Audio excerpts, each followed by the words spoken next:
तर मित्रांनो, लाडकी बहीण योजनेचे आतापर्यंत 2 हप्ते आलेले आहेत, जुलै आणि ऑगस्ट महिन्याचे। आता सप्टेंबर महिन्याचा हप्ता लवकरच महिलांच्या खात्यात जमा होणार आहे। तर मग हा हप्ता कोणत्या तारखेला जमा होणार आहे? तर महिला व बाल विकास कल्याण विभागाच्या मंत्री अदिती तटकरे यांनी सांगितलेल्या माहितीनुसार 29 सप्टेंबर 2024 रोजी हा हप्ता महिलांच्या खात्यात वितरित केला जाणार आहे।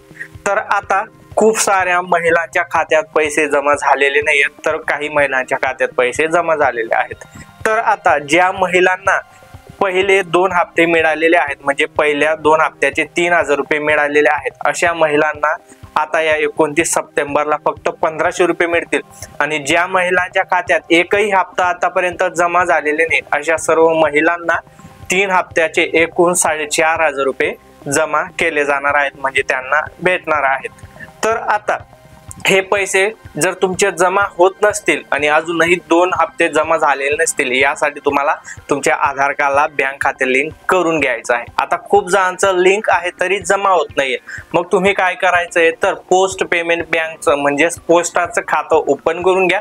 त्याला ऑटोमॅटिकली आधार कार्ड लिंक होऊन जातं आणि तुमचा ते प्रॉब्लेम सॉल्व्ह होणार आहे। परंतु हे तुम्हाला कधी करायचं आहे? या 2 दिवसाच्या आत 29 सप्टेंबरला खात्यात पैसे जमा होणार आहेत। व्हिडिओ महत्त्वाचा आहे, पुढे जास्तीत जास्त शेअर करा आणि पुढील अपडेटसाठी चॅनलला सबस्क्राईब आणि आम्हाला फॉलो नक्की करा।